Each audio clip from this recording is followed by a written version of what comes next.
Hello students, welcome to Dakshinai classroom. मेरे बच्चों, आपका मेरे साथ बहुत बहुत स्वागत है। और बेटा आज हम शुरू करेंगे एक नया वाला पोर्शन, ये lecture number 2 of chapter number plant respiration. इस चैप्टर के अंदर हमने last time respiration in plants में बहुत सारी चीज़ें पढ़ी ना। रेस्पिरेशन प्लांट्स के अंदर बेसिक रेस्पिरेशन क्या है। इनफैक्ट मैंने आपको रेस्पिरेशन के फंडामेंटल सिखाए बेटा, कि रेस्पिरेशन एग्जैक्टली क्या होता है, किस तरीके से ऑपरेट करता है। ये जितनी भी रेस्पिरेशन से रिलेटेड कहानियाँ थी that were effectively and duly explain to you, right. आज हम कुछ एक्स्ट्रा चीज़ें करने वाले हैं, और एक्स्ट्रा तो मैं ऐसा कहूँगा कि हम एक स्टेप फॉरवर्ड जाने वाले हैं। और फॉरवर्ड जाने के प्रोसेस में आज आपको पूरी बायो में जितने भी आप पूरे 2 साल के अंदर, मतलब बेसिकली आप तो अगर 13th वाले हैं तो 1 साल, और +1 वाले हैं तो 2 साल, 2 साल में बेटा जितना भी सब कुछ पढ़ते हैं ना, उनमें सबसे अलग चैप्टर ही है। इसका कारण क्या है, इस चैप्टर में नंबर ऑफ रिएक्शंस आपके पास किसी प्रोसेस को लेके बहुत ज़्यादा आते हैं। यानी अगर मैं आपको कहता हूँ ग्लाइकोलिसिस का प्रोसेस है, तो आपको 10 रिएक्शन याद करने पड़ेंगे। समझ रहे हो कि 10 रिएक्शन याद करने पड़ेंगे। किस रिएक्शन में, किस नंबर ऑफ रिएक्शन में रिएक्शन याद करना पड़ेगा, रिएक्शन का नंबर याद करना पड़ेगा, आपको सब कुछ याद करना पड़ेगा। तो ये क्या कहता है लेक्चर हमें, ये लेक्चर हमें किस किस किस्म की कहानियाँ या कैसी अंडरस्टैंडिंग हमें देने में हेल्प करता है, हम स्टार्ट करते हैं। टॉपिक इफेक्टिवली आज ये है ग्लाइकोलिसिस। क्या टॉपिक है? ग्लाइकोलिसिस। तो इस टॉपिक का बैकग्राउंड क्या बनता है, किस तरीके से यहाँ से कंसेप्ट आके डेवलप होता है, मेरे साथ आके देखो। इधर बेहद आसान, लाइक कंसेप्ट अगर समझने में आप लोग आते हो तो आपको रियलाइज़ होगा कि ये कंसेप्ट ना बेटा बहुत सिंपल है, सिर्फ बात को अच्छे से पकड़ना है। ऐसा है, मैं लिखते जाऊंगा, आप लोग स्क्रीन पे देखते जाइए, आप लोग समझते जाइए, बढ़िया से क्लियर हो। इधर ये है ब्लड, ब्लड वेसल्स के थ्रू ब्लड आता है, और ब्लड के अंदर बहुत सारी चीज़ें थी। फूड था, ऑक्सीजन था, जो सेल्स को डिलीवर होता है। तो हम यहाँ पे इस तरीके से सोचते हैं, एक सेल जिसको यहाँ से फूड प्लस ऑक्सीजन मिला, ठीक है, फूड और ऑक्सीजन दोनों मिला। अभी मैं जो ये ऑक्सीजन है ना बेटा, मैं इस ऑक्सीजन पे ना क्रॉस लगा देता हूँ, ऐसे लगा देता हूँ कि मुझे जस्ट अभी ऑक्सीजन की ज़रूरत नहीं है। मेरी कहानी फूड के हिसाब से चलेगी, इस बात को बड़े ध्यान से समझना। अभी temporary for this lecture I don't need oxygen, this is what I am trying to tell you. इस लेक्चर के लिए ऑक्सीजन नहीं चाहिए। क्यों नहीं चाहिए, समझ आएगा मेरी बात। आप सिर्फ सुनते रहिए, फोकस करते रहिए, सब समझ आएगा। तो ये सेल है, सेल के अंदर ये मतलब इसके नीचे सारा का सारा समझ लो सेल है। तो बाहर की बाउंड्री से क्या हुआ, इस तरीके से ग्लूकोज जो है वो अंदर आया। ग्लूकोज ने क्या किया, वो सेल के अंदर आया, और सेल के अंदर आया ग्लूकोज कहाँ आया, इनसाइड। कहाँ पर आया? साइटोप्लाज्म। कहाँ आया? Inside cytoplasm.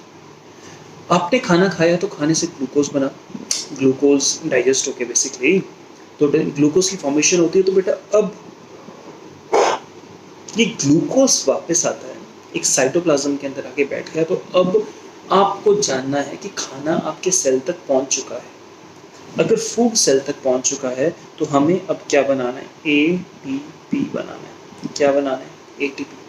ये हमारा समझना, ये मुद्दे की बात है। एटीपी यानी एनर्जी बनानी। समझ पा रहे हो कैसे बनाते हैं? देखो, जैसे ग्लूकोज साइटोप्लाज्म में आती है ना, तो बेटा एग्जैक्टली क्या होता है, यहाँ पे इस प्रोसेस के बाद यहाँ पर होता है साइटोप्लाज्मिक रिएक्शन। साइटोप्लाज्मिक रिएक्शंस, और इन साइटोप्लाज्मिक रिएक्शंस में क्या होता है, of break down of glucose. Cytoplasmic reactions of break down of glucose. समझ पाए मेरी बात?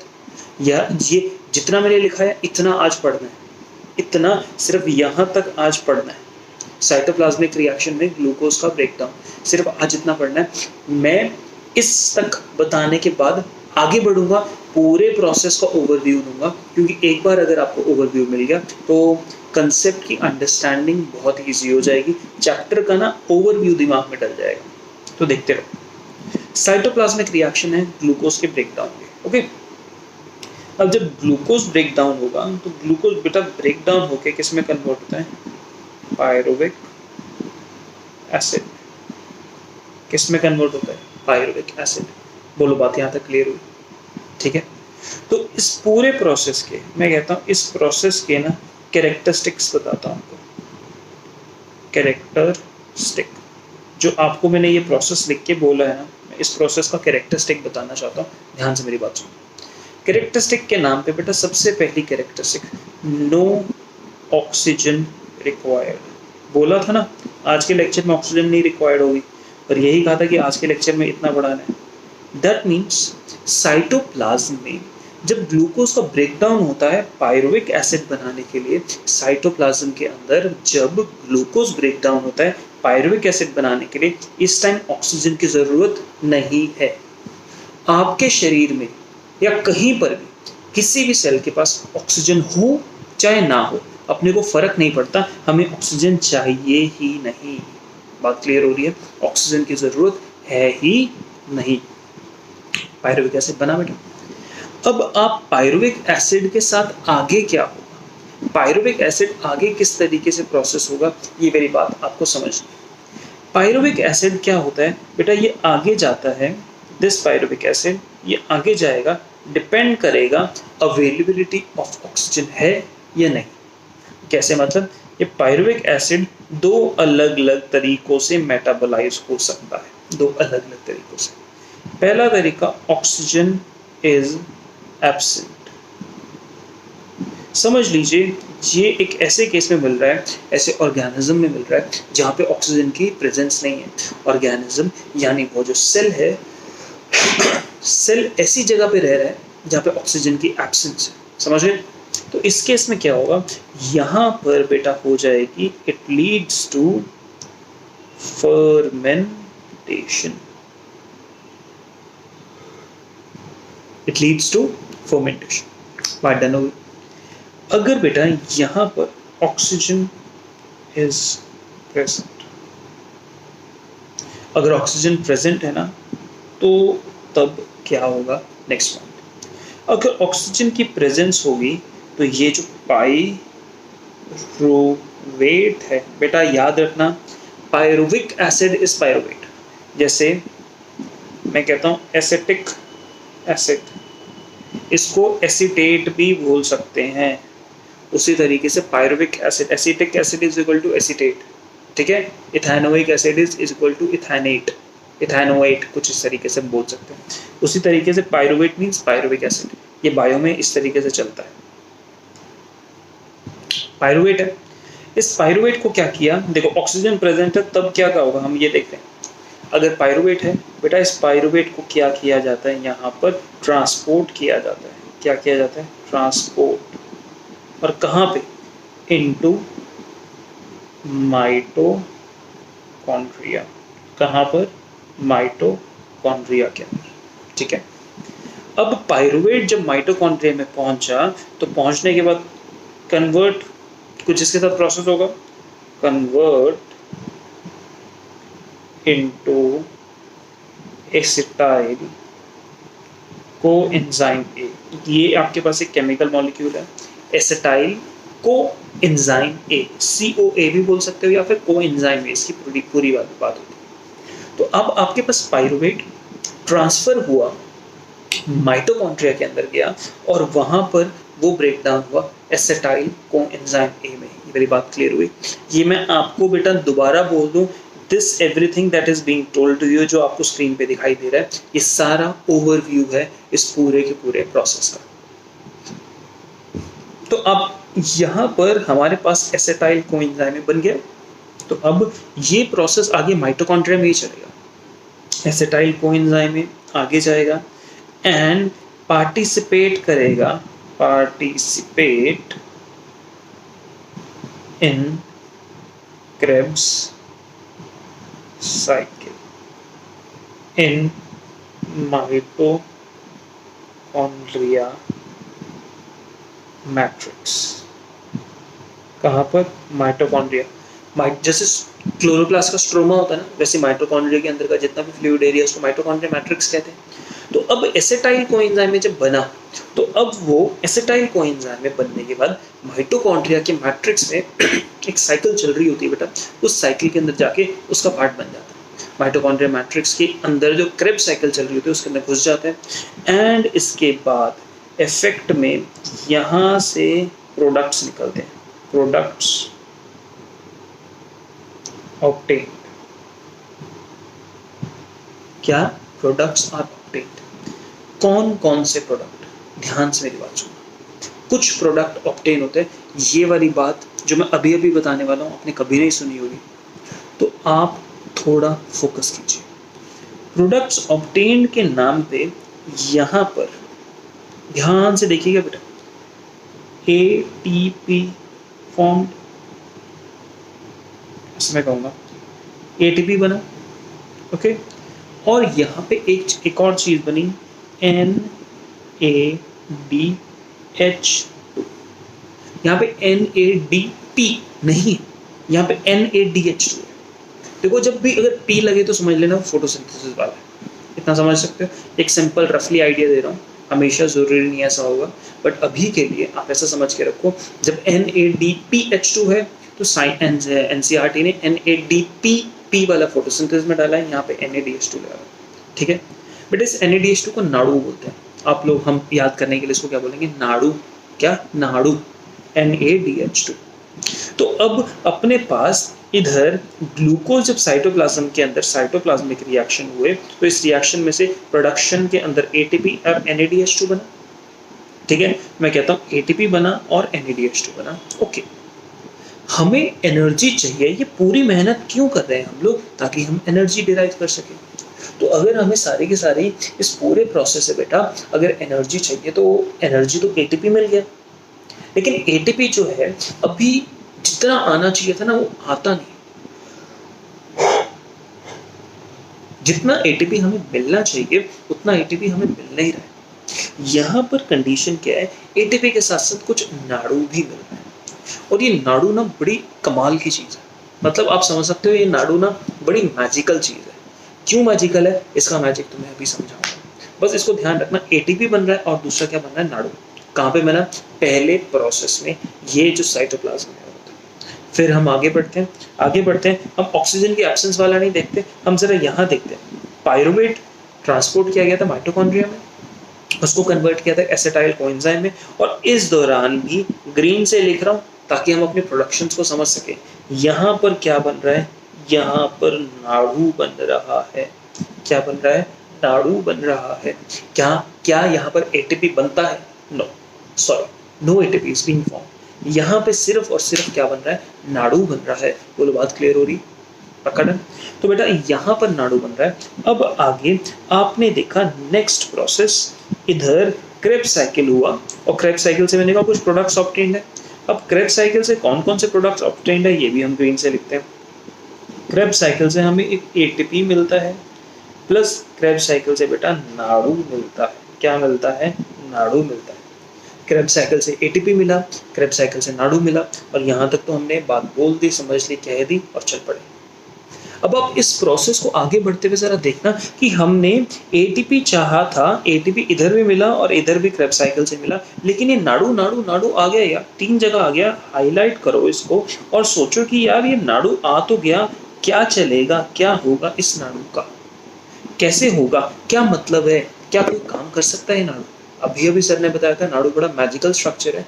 क्या, कैसा मैजिक है इसका, क्या काम कर सकता है? तो हम यहाँ देखते हैं कि अब प्रोडक्ट्स ऑब्टेन के बाद नाड़ू बना।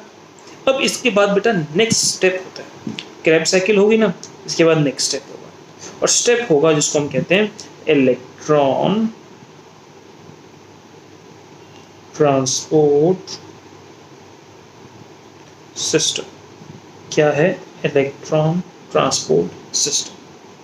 इस इलेक्ट्रॉन ट्रांसपोर्ट सिस्टम के अंदर सबसे भयंकर बात बताने वाला हूं, जितना भी नाड़ू बना था, समझ लो NADH2, जितना भी नाड़ू बना था वो नाड़ू किसके अंदर कन्वर्ट कर दिया जाता है, एटीपी के अंदर कन्वर्ट कर दिया जाता है। बात क्लियर हो रही है? मैं कहता हूं कि जब आप इलेक्ट्रॉन ट्रांसपोर्ट सिस्टम करते हो तो उस इलेक्ट्रॉन ट्रांसपोर्ट सिस्टम करने का मतलब क्या था कि एक नाड़ू इधर, एक नाड़ू इधर, एक नाड़ू इधर, इन सब नाड़ू को उठा के डाल दो और डालने के बाद देखो कि अगर आपने सारे के सारे नाड़ू उठा के एन में इलेक्ट्रॉन ट्रांसपोर्ट सिस्टम में डाल दिए तो ऑन द इफेक्ट आपको क्या बन जाएगा, एटीपी बन जाएगा। और क्या इस पूरे प्रोसेस से हमें एटीपी चाहिए था? बिल्कुल चाहिए था। इस पूरे प्रोसेस से एटीपी चाहिए था।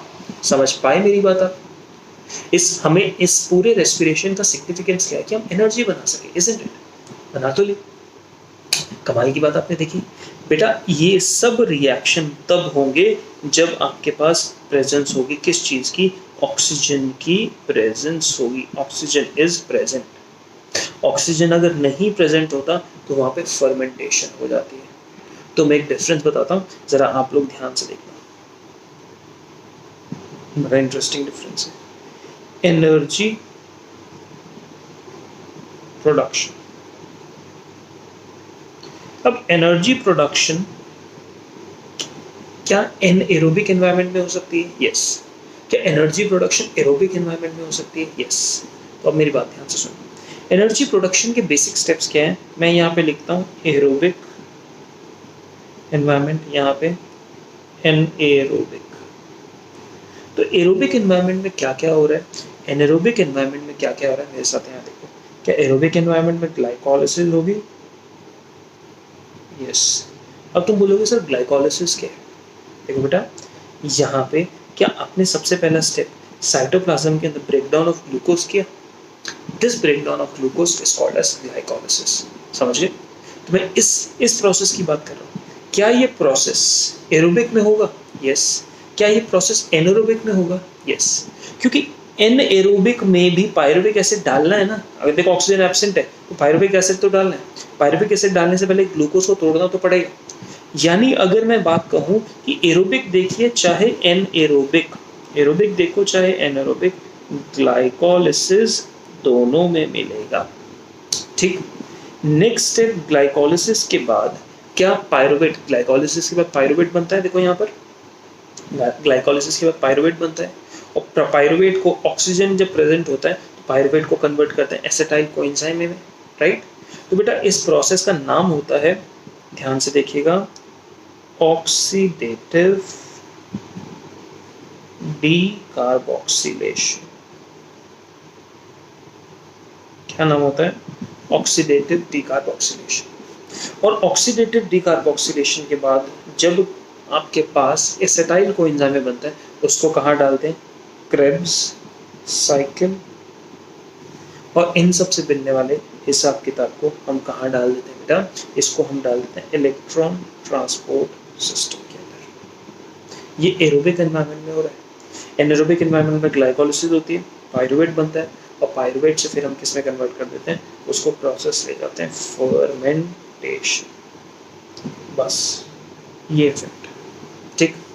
एक और चीज, एटीपी अमाउंट, एएमटी मतलब अमाउंट ऑफ एटीपी प्रोड्यूस्ड, ये भी देख लेते हैं कि दोनों में फर्क कितना है। जब आप इसकी अमाउंट ऑफ एटीपी प्रोड्यूस देखते हो तो आपकी कभी कभी वैल्यूज 38 एटीपी आती है और 36 एटीपी। कभी कभी किसी एक तरीके से 38 भी बन सकते हैं, 36 भी बन सकते हैं, कंफ्यूजन नहीं होना, दोनों वैल्यूज सही। तो पूछोगे सर एग्जाम में क्या लिखेंगे, उस टाइम भी आंसर दोनों के हिसाब से आ सकता है, दोनों में से कोई भी आंसर आ सकता है। चल टेंशन मत ले, मैं बता रहा हूँ बहुत आसानी से सॉल्व हो जाएगा। जब समझाऊंगा ना कंसेप्ट एकदम मस्त पल्ले पड़ेगा। अभी बात मुद्दे की ये है कि यहाँ पे 38 बनेगा, 36 एटीपी बनेगा। बेटा इधर आपके पास बनते हैं 2 एटीपी।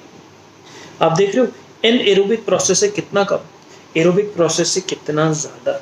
ये वाली बात बहुत ही ज़रूरी है हमें समझनी, ये वाली बात बहुत ही ज़रूरी है ताकि हम इस बात को पचा सकें। समझ गए मेरी बात? आसान थी बेटा बातें, समझना आसान है, बेहद सिंपल है। तो यहाँ तक आपके पास पूरा का पूरा ओवर व्यू आया कि किस तरीके से ये पूरा प्रोसेस ऑफ एनर्जी प्रोडक्शन होता है। आज की क्लास में हम लोग कोशिश क्या करेंगे, सबसे पहला पॉइंट हम जिसको फिनिश ऑफ करने की कोशिश करेंगे बेटा ये एरिया होगा। अगर टाइम बचा तो फिर हम फर्मेंटेशन को भी आज ही निपटा देंगे, नहीं तो बाद में निपटाएंगे।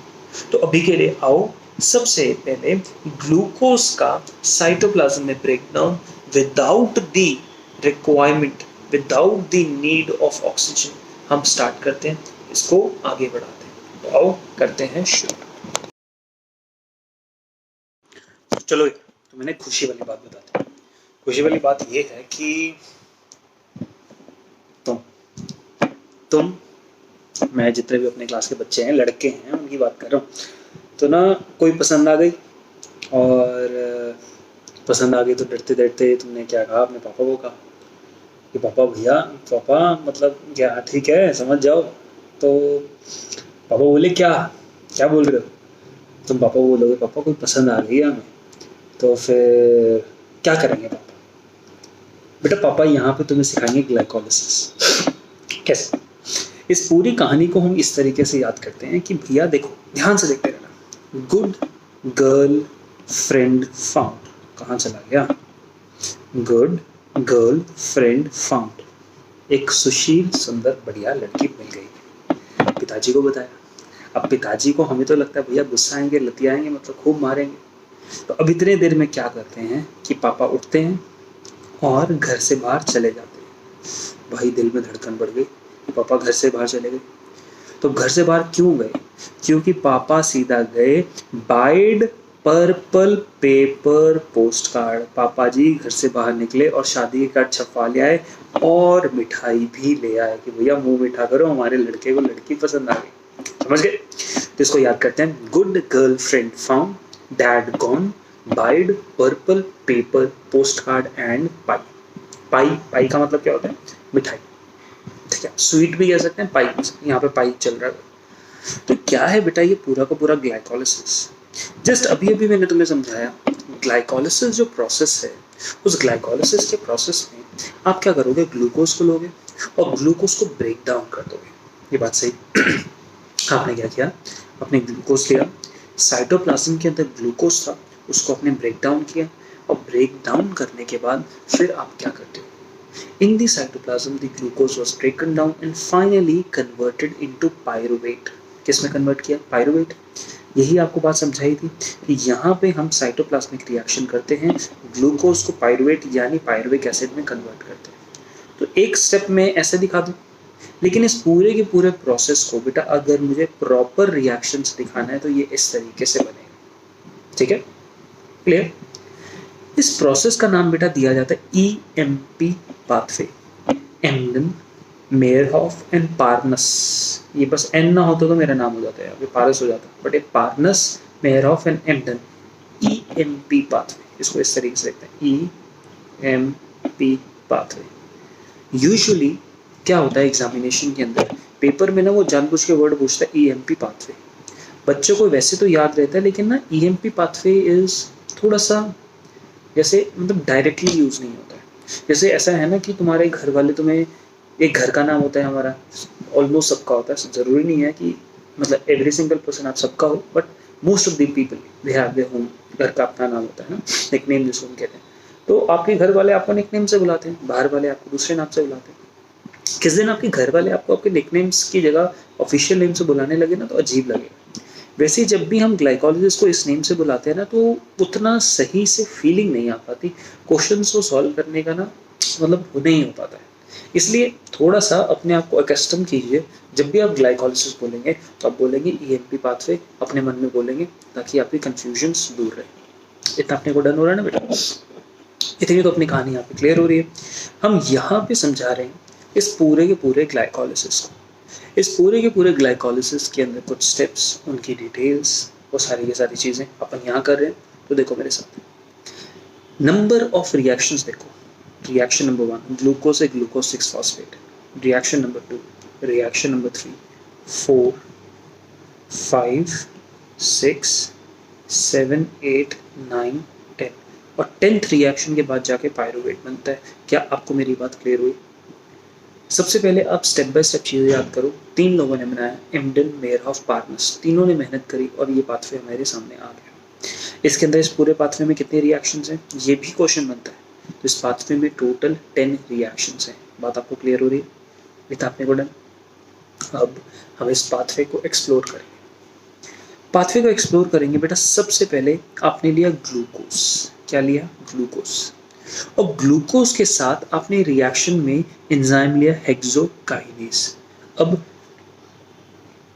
आप एक काम कीजिएगा, इस वीडियो को पॉज करो और ये पूरा का पूरा जो रिएक्शन ये लिखा हुआ ना बेटा, इस रिएक्शन को पहले से, मेरे साथ साथ मत लिखना, पहले से कॉपी में लिख डालो, क्योंकि जब साथ साथ चल रहे होगे तो मैं आपको कुछ पॉइंट्स बताऊंगा, उन पॉइंट्स को आप लोग ऐड कर पाओगे। उन पॉइंट्स को चलो जैसे भी करना है करो यार, कोई वो नहीं है, अब आपके ऊपर डिपेंड करता है। साथ साथ भी कर सकते हो, अलग से भी लिख सकते हो, जैसे आपका मन करता है वैसे कीजिए। ऐसा है कि ग्लूकोज लिया और ग्लूकोज को मुझे प्रोडक्ट में कन्वर्ट करना है ग्लूकोज 6 फॉस्फेट।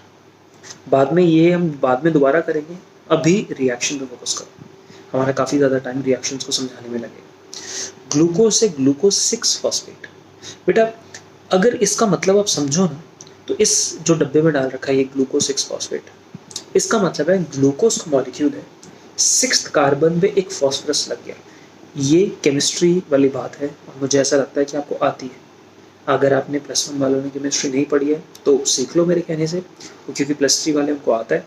तो बेटा ग्लूकोज 6 फॉस्फेट का मतलब है 6th कार्बन पे फॉस्फोरस जुड़ा हुआ है। यस, ठीक है, ओके। अब समझना मेरी बात। ग्लूकोज नॉर्मल था, क्या यहाँ पे कोई फॉस्फोरस था? नहीं, बट यहाँ पे फॉस्फोरस है। तो कहाँ से आया? ये फॉस्फोरस लिया गया ATP से। ATP adenosine try phosphate. तो 3 फॉस्फेट ATP के पास थे, उसमें से उसने एक फॉस्फेट को उठाया और ग्लूकोज को दे दिया। उसके पास कितने फॉस्फेट रह गए? 2। देखो ADP बना, समझ गए? तो ATP जब भी ADP में बनता है तो फॉस्फेट को, फॉस्फोरस को डोनेट करता है। इतना आप क्लियर हो पा रहा है? अब देखिए, ग्लूकोज से बनाया ग्लूकोज 6 फॉस्फेट और यहाँ पे ATP का ब्रेक डाउन हुआ, हमारा एनर्जी का नुकसान हुआ। प्रोसेस में सीखते रहना, चलते रहना, ज्यादा दिमाग मत लगाना कि सर अभी तो ये हो रहा, बाद में क्या हो रहा है। अभी इसी प्रोसेस में फोकस करो। क्लियर? ATP का इस्तेमाल हुआ यहाँ पे। एक पॉइंट, एक फैक्ट, एक ट्रिक बेटा सीख लो। जब भी आपको वर्ड काइनेज मिलेगा तो काइनेज हमेशा एसोसिएटेड होता है ATP के ब्रेकडाउन के साथ, या जरूरी नहीं ATP ब्रेकडाउन, बट ATP की कन्वर्जन के साथ, चाहे ADP से ATP या ATP से ADP, आगे पीछे। या तो काइनेज होगा तो फिर रिएक्शन ऐसे भी हो सकता है और ऐसे भी हो सकता है, समझ गए? काइनेज हमेशा ATP के साथ एसोसिएटेड रिएक्शंस में इन्वॉल्व होता है। ये काइनेज एंजाइम यहाँ पे भी आएगा। यहाँ पे वर्ड हेक्सो क्यों लगाया? हेक्सो खुद दिमाग लगाओ, हेक्सो, क्योंकि ग्लूकोज बेटा एक हेक्सोज शुगर है। हेक्सोज शुगर है क्यों? ग्लूकोज में कितने कार्बन है? 6 कार्बन। तो इसको हम हेक्सोज शुगर कहेंगे कि नहीं कहेंगे?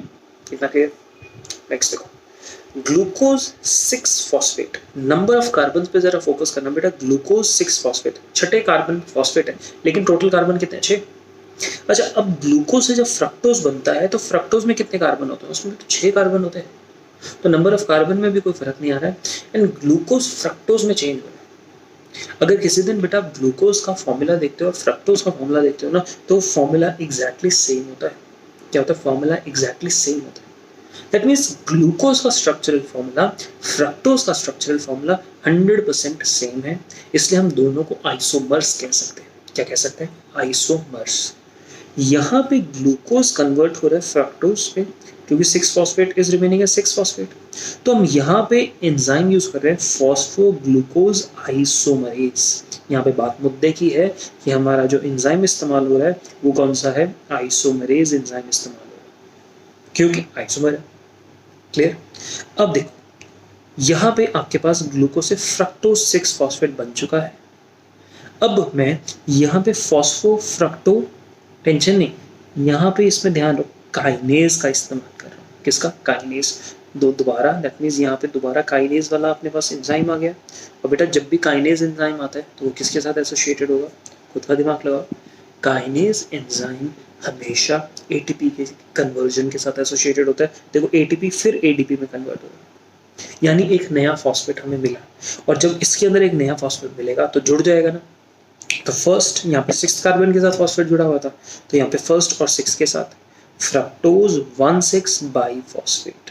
बात क्लियर हुई? सिंपल है, आपको क्लियर हुआ? मुझे लगता है कि आपको अच्छे से समझ आ गया काइनेज किस तरीके से।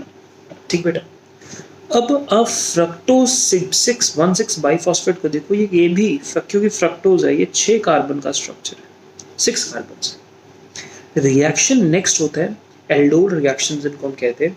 अब ज़्यादा दिमाग नहीं लगाना है क्योंकि इतनी ज़्यादा केमिस्ट्री पे भी हम लोग फोकस नहीं करते, बट आप ये यहाँ सीखेंगे कि ये फ्रक्टोज, अरे बाबा कहाँ चला गया, ये जो फ्रक्टोज 1,6 बाइफॉस्फेट था ये टूटेगा।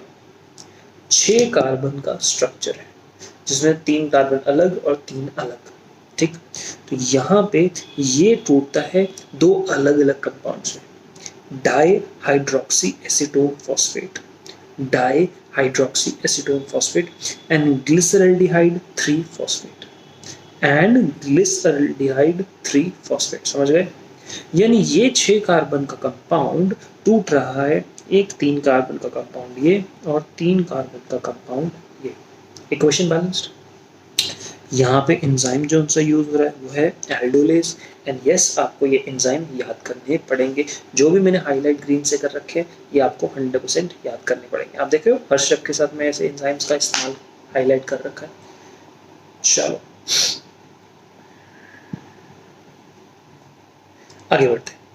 ड्राई हाइड्रोक्सी एसीटोन फॉस्फेट बना और इसके साथ साथ क्या बना, ग्लिसरल्डिहाइड 3 फॉस्फेट।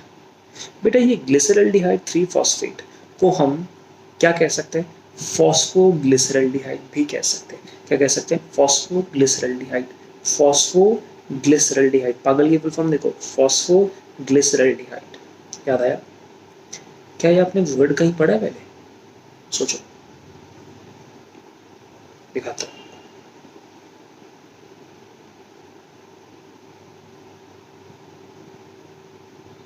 फॉस्फोग्लिसरल्डिहाइड ये वर्ड आया है। हमने इस फॉस्फोग्लिसरल्डिहाइड से लेके 3 कार्बन का कंपाउंड था, इससे क्या बना दिया था, ग्लूकोज। और देखो इस स्टेप को, इस रिएक्शन को हमने क्या दिया था नाम, ग्लाइकोलाइटिक रिवर्सल, ग्लाइकोलाइसिस का रिवर्सल। यस, क्यों ग्लाइकोलाइटिक रिवर्सल का, पहले इस स्टेप को जरा अच्छे से देख लो। तो फॉस्फोग्लिसरल्डिहाइड से मैंने ऊपर वापस उल्टा रिएक्शन लेके गया और ग्लूकोज बना दिया, यानी ग्लाइकोलाइसिस का रिवर्सल किया। अभी तक हम ग्लाइकोलाइसिस कर रहे हैं, मैं कह रहा हूँ ग्लूकोज को तोड़ते तोड़ते मैं फॉस्फोग्लिसरल्डिहाइड पे आ गया था ना, यहाँ पे उल्टा रिएक्शन चला है, इसलिए ग्लाइकोलाइटिक रिवर्सल का। बात क्लियर हो रही है? देखो अभी जो मैं आपको जस्ट पढ़ा रहा हूँ वो ग्लूकोज का ब्रेकडाउन था, ग्लाइकोलाइसिस था। तो ग्लाइकोलाइसिस को जब मैंने आपको समझाया तो ग्लाइकोलाइसिस को समझाते समझाते मैंने ग्लूकोज को थोड़ा और आगे आगे बढ़ता गया। यहाँ पर ग्लाइकोलाइसिस का उल्टा है, फॉस्फोग्लिसरल्डिहाइड किसी चीज से जुड़ते जुड़ते जुड़ते जुड़ते फाइनली ग्लूकोज में कन्वर्ट हो गया, इसलिए इस स्टेप को ग्लाइकोलाइटिक रिवर्सल भी कहते हैं। इतना आप समझिए, पकड़। आगे वापस आते हैं हम लोग सेल्यूलर रेस्पिरेशन। तो अब कंडीशन क्या हुई कि ग्लाइकोलाइटिक रिवर्सल यहाँ से भी समझाया था बेटा, ये रिएक्शन लिया और यहाँ से उल्टा चलेगा और हमारे पास ग्लूकोज बन गया, ये वाला रिएक्शन हो गया। समझ गए? यानी ये लिया और इससे उल्टा और ये वाला इस तरीके से कर डाला हमने।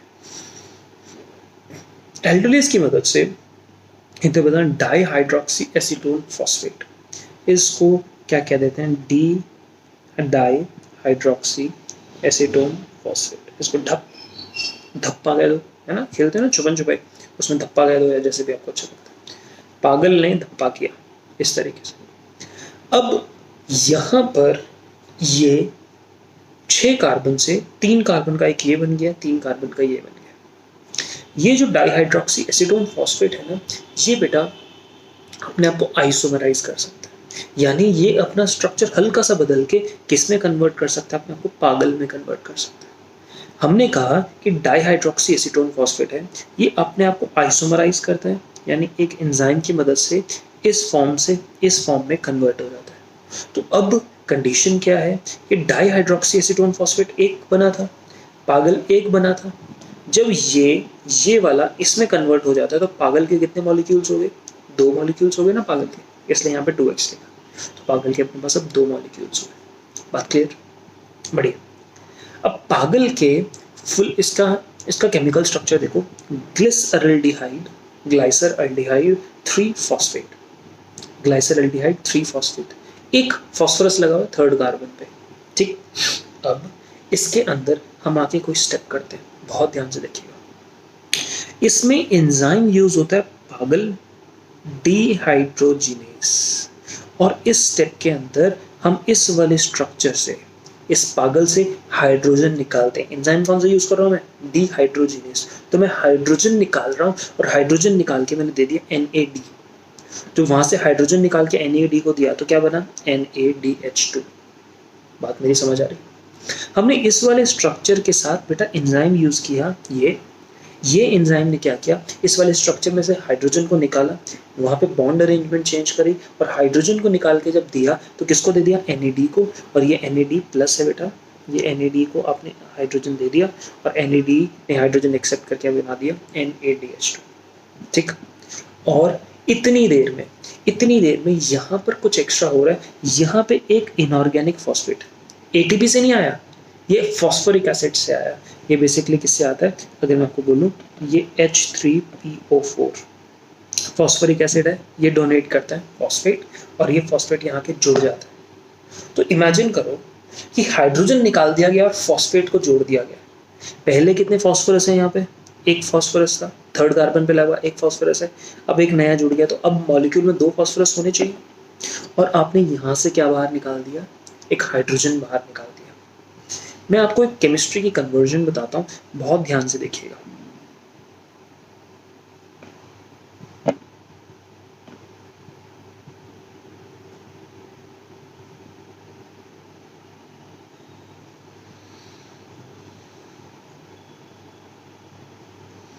तीन चीजें, अल्कोहल, अल्डिहाइड और कीटोन, तीसरा एसिड।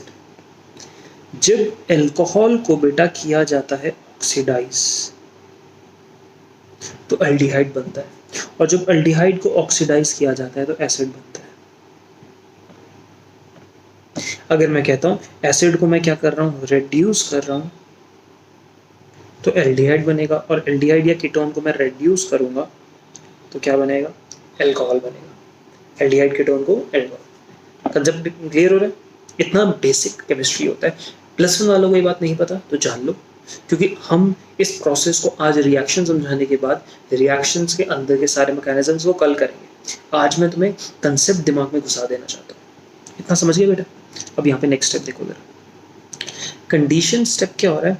ऑक्सीडेशन का मतलब क्या होता है? ऑक्सीडेशन का मतलब हाइड्रोजन रिमूवल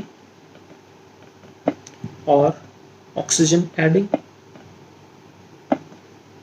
इन दोनों में से कोई भी स्टेप हो सकता है। तो बेटा अगर मैं किसी अल्डिहाइड में से, एग्जांपल अभी मैं अल्डिहाइड का ले रहा हूँ, ये लगेगा यहाँ पे, समझाऊंगा कैसे।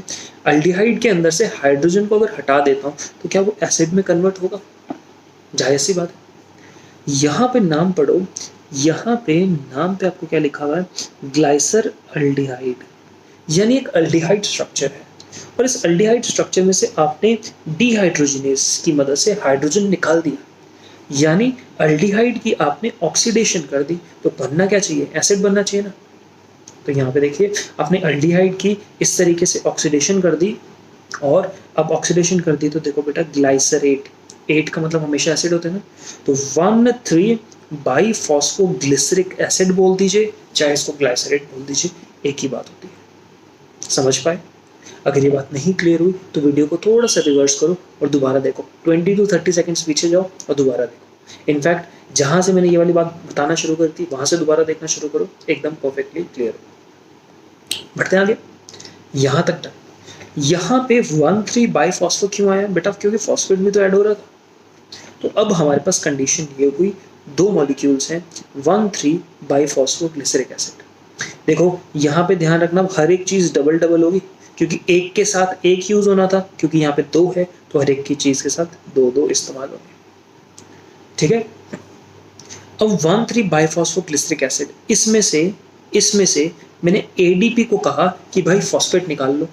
जब ADP को कहा फॉस्फेट निकाल लो, तो देखो ADP या ATP जहां पे बनेगा या टूटेगा, कौन सा एंजाइम यूज होता है? काइनेज। फिर आ गया यहाँ पे काइनेज। तो काइनेज ने कहा कि ADP को कि ऊपर से फॉस्फेट निकाल लो और ATP बना लो। फॉस्फेट निकाला तो यहाँ पे 2 मॉलिक्यूल से, जिसमें 2 फॉस्फेट थे, तो टोटल 4 फॉस्फेट हुए। तो 2 ADP ने 2 फॉस्फेट निकाले, 2 रह गए, तो 2 × 1 2 फॉस्फेट रह गए। तो 1,3 बिस फॉस्फेट में से दोनों में से एक एक फॉस्फेट निकाला, फर्स्ट वाले कार्बन से फॉस्फेट निकाला, तो अब रह गया 3 फॉस्फोग्लिसरेट। डन। अब 3 फॉस्फोग्लिसरेट का स्ट्रक्चर में से फास्फोरस थर्ड कार्बन से उठ के सेकंड कार्बन पे आ गया, 3 फॉस्फोग्लिसरेट से 2 फॉस्फोग्लिसरेट। म्यूटेशन हुई, म्यूटेशन मतलब फॉर्म थोड़ा सा चेंज हो गया, म्यूटेज का इस्तेमाल किया। ठीक। नेक्स्ट स्टेप यहाँ है 2 फॉस्फोग्लिसरेट से वाटर को आप बाहर निकाल देते हो और यहाँ पे इनोलेज इस्तेमाल होता है और ये बायो की ग्रिप से बाहर हो जाता है। मतलब मैं ये कहता हूँ कि आप बायोलॉजी में, अब मैं आपको ये वाला पोर्शन नहीं समझा सकता क्योंकि इसको समझाने के लिए काफ़ी कीटोइनॉल रिएक्शंस वगैरह समझाने पड़ते हैं, वो अपने को ज़रूरत नहीं। बस मैं इतना कहूँगा, फॉस्फोग्लिसरेट था, यहाँ से वाटर आपने निकाला, डिहाइड्रेशन रिएक्शन किया और इससे फॉस्फोइनॉल पायरुवेट बना। और बेटा फिर आप यहाँ पे फॉस्फोइनॉल पायरुवेट में आपके पास देखो कितने कितने फॉस्फोरस हैं, एक 2 मॉलिक्यूल हैं, यानी टेक्निकली 2 फॉस्फोरस हैं। तो 2 फॉस्फोरस को लेके 2 एटीपी के साथ जोड़ते हैं तो 2 एटीपी बनता है, क्योंकि यहाँ दोबारा आपके पास एटीपी इस्तेमाल हुआ था। तो एंजाइम कौन सा यूज हो रहा है, काइनेज। और तो फॉस्फोइनॉल पायरुवेट में से फॉस्फो हटा देते हो तो बचता क्या है, pyruvate, and hence at final आपके पास पायरुवेट बन चुका है। बोलो यहाँ तक बात क्लियर हुई? एक प्रोसेस बहुत ही सिंपल था, बहुत ही आसान था और यहाँ पे पायरुवेट कंप्लीटली बन जाता है और एक ग्लाइकोलिसिस का केमिकल अंडरस्टैंडिंग अभी के लिए हो जाती है कंप्लीट। आज का लेक्चर बेटा मैं यहीं पे कंप्लीट करूँगा। तुमसे चाहूँगा कि आप लोग कल के लेक्चर स्टार्ट होने से पहले, मतलब नेक्स्ट वीक के लेक्चर स्टार्ट होने से पहले खुद से ग्लाइकोलिसिस, फर्मेंटेशन और इस चैप्टर को पढ़ने की कोशिश करो। आपको बहुत कम चीज़ें समझ आएंगी, लेकिन आप क्लास में अगर कुछ एक्स्ट्रा अंडरस्टैंडिंग के साथ बैठोगे तो यहाँ पे ये चैप्टर आपके दिमाग में घुसना बेहद आसान हो जाएगा। मेरी बात क्लियर हो पा रही है आपको? तो इतना कीजिए, आगे बढ़ते रहिए, काम करते रहिए, खुश रहिए, मेहनत करते रहिए और फोड़ते रहिए बेटा। Stay blessed. जय हिंद।